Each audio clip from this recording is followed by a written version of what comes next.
Հայ ժողովրդի հոգևոր մշակութային հարստության անբաժան մասն են այս նմուշները։ Դրանք ստեղծվել են հիմնականում վանքերի պատերից ներս եւ պահպանվել են հայրենանվեր հայրենիների ու հոգևորականների շնորհիվ։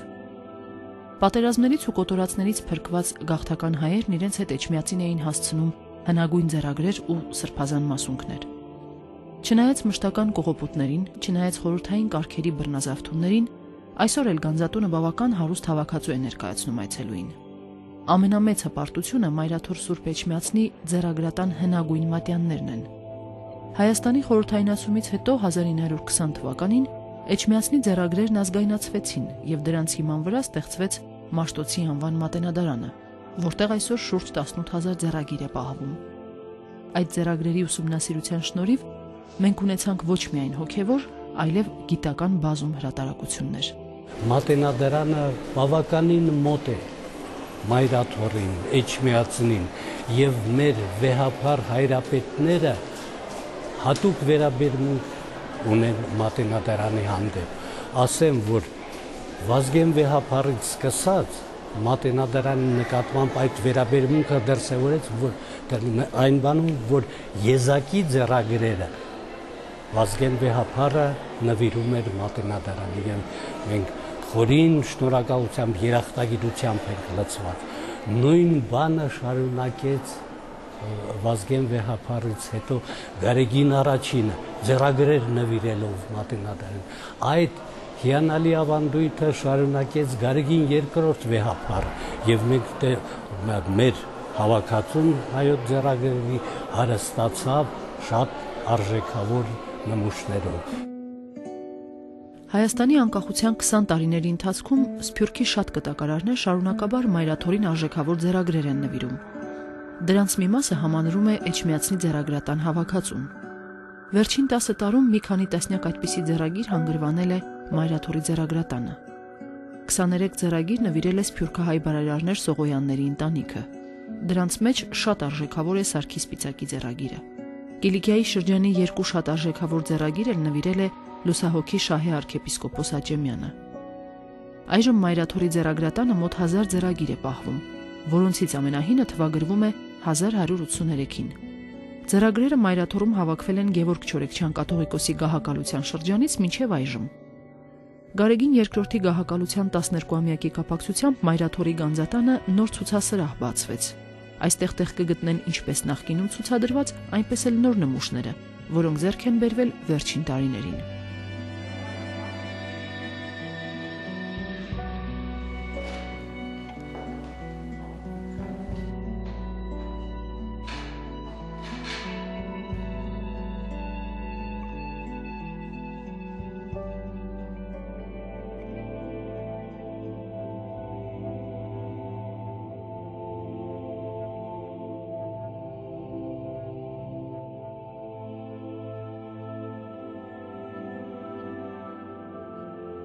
Հայոց հայրապետների պատվերով տարբեր ժամանակներում ստեղծվել են դեկորատիվ կիրառական արվեստի բացառիկ նմուշներ։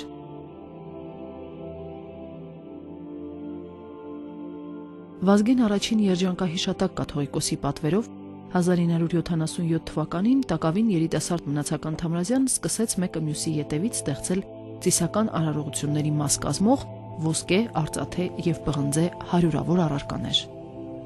Նրա ստեղծագործություններից են խաղողորնեքի եւ ջրօրնության կաթսաները, խորանի խաչերը, ձեռած խաչերը, պանակեները, բուրվառները, եպիսկոպոսական ու կաթողիկոսական գավազանները, սկիհները, սափորներն ու մյուրոնաթափ աղավնիները։ Վարպետն է պատրաստում Սուրբ Գրիգոր Լուսավորիչ, Ներսես Շնորհալի, Սուրբ Սահակ, Սուրբ Մեսրոպ շքանշանները, որոնք Մայրաթորը շնորհում է մեր երկրի ու արտերկրի գիտության ու մշակույթի ոլորտների վաստակաշատ գործիչներին ու բարերարներին։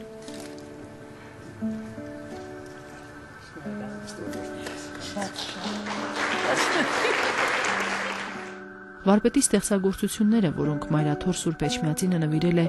Ջորջ Բուշին, Ռոնալդ Ռեյգանին, Հռոմի Պապ Հովհաննես Պողոս II-ին, Վլադիմիր Պուտինին, Ժակ Շիրակին, Յասիր Արաֆաթին, համայն Ռուսիո Կիրիլ Պատրիարքին, այլ պետությունների ու եկեղեցիների առաջնորդներին, նրանց հիացմունքին են արժանացել։ Վարպետի բարձրաճաշակ ստեղծագործություններն առաքվում են ոչ միայն մեր եւ Սփյուռքի եկեղեցիներ, այլև մնայուն տեղ են գտնում Մայրաթորի Գանձատան ցուցադրությունների մեջ։ Գարեգին երկրորդ կատեգորիայի գաղակալության 12 տարիներում շատ աշխատանքներ եմ կատարել։ Սկզբից 1700-ամյակի կապակցությամբ պատրաստել եմ խորանի խաչը, որը տեղադրված է Գրիգոր Լուսավորիչ եկեղեցում, Մերոնաթափ աղավնին, պանագիներ, սափորներ, աղավնիներ, տարբեր սեղանի խաչեր, խորանի խաչեր, որից հետո տարերի 1600-ամյակի կապակցությամբ պատրաստել եմ պանագի։ Գրերի գյուտի 1600-ամյակի կապակցությամբ մի քանի տարի առաջ ստեղծված այս պանակեն իր տեսակի մեջ եզակի նմուշ է, որի վրա կարելի է կարդալ «Ճանաչել իմաստություն ևս խրատ, իմանալ զբանս հանճարով»։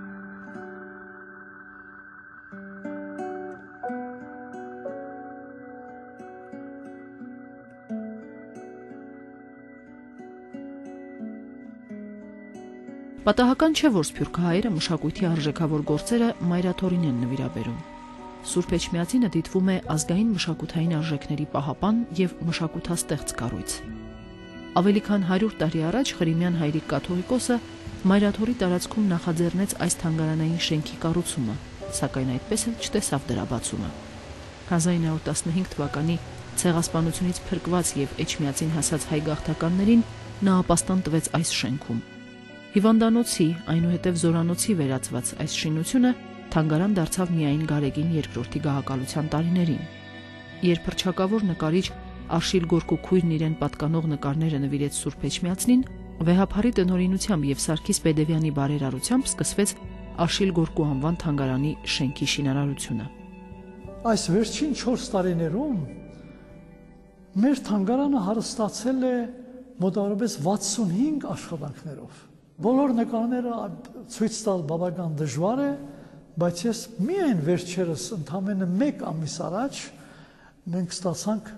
12 հրաշալի գործեր, որոնք բացառիկ արժեք ունեն, գնային արժեք նաև ուրեմն Ֆրանսիայում։ Առաջինը 19-րդ դարի նշանավոր ֆրանսիական նկարիչ, ծագումով հայ, նատյուրմորտի վարպետ, 1892 թվականին միջազգային ցուցահանդեսում ոսկե մեդալի արժանացած Զաքար Զաքարյանի ստեղծագործությունն է։ Երկրորդ հեղինակը Ֆրանսիայում սյուրռեալիզմի մեծանուն ներկայացուցիչ Լևոն Թութունջյանն է։ Ինքս լինելով ֆրանսիական գալերիաներում տեսել եմ, թե ինչպիսի արժեք ունեն այդ գործերը։ Ուրեմն Լևոն Թութունջյանը, որի նկարները հիմա, ասենք, յուղաներգով նկարված գործերը մոտավորապես 300-400 հազար ուրեմն եվրո արժի։ Ուրեմն մենք 3 գրաֆիկ գործերը, որի տերը եղել է փրկված մի կին եւ ընտանիքը, նրա տանը գտնվող այդ 3 գործերը, գրաֆիկ գործերը, ուրեմն նվիրեցին մեր թանգարանին։ Թանգարանին նվիրաբերվել են նաև ամերիկյան նշանավոր քանդակագործ Ռուբեն Նաքյանի, Զարե Մութաֆյանի գործերը, հռչակավոր նկարիչներ Գարզուի եւ Ժանսեմի երեքական կտավ եւ Մինաս Ավետիսյանի ինքնանկարը։ Այդ նկարը գնաց մինչև Արգենտինա, Բուենոս Այրես։ Եվ ահա երբ մեր վեհափարը Գարեգին II գնաց Արգենտինա, ես նրան այդ գրությունը եւ այլն ուրեմն տվեցի եւ խնդրեցի, որ չմոռանա այդ մասին խոսել։ Եվ պատկերացրեք մեր ուրախությունը, որ ահա Մինասի ինքնադիմանկարը իր միջոցով եկավ եւ հարստացրեց մեր այս թանգարանը։ Ինչու է շարունակվում նոր գործեր գալ, որովհետև շարունակողը Վազգեն առաջինը եղավ նույն ոգով մշակույթին նվիրված ուրեմն մեր ամենայն հայոց կաթողիկոս Գարեգին II-ը։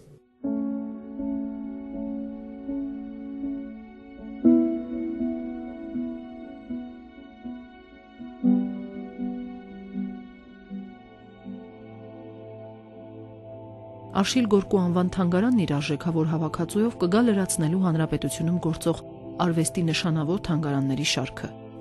Մայրաթորը շարունակում է մշակութային արժեքների տունդարձի քաղաքականությունը, որը եռանդուն կերպով սկսվեց Վազգեն առաջինի օրոք։ Մեր բազմամյա փորձը ցույց է տվել, որ այդ քաղաքականության արդյունքում մշակութային շատ կարևոր արժեքներ փրկվել են ոչնչացումից եւ դրանց համար ամենաարժանի եւ ապահով տեղը հայրենական հարկն է։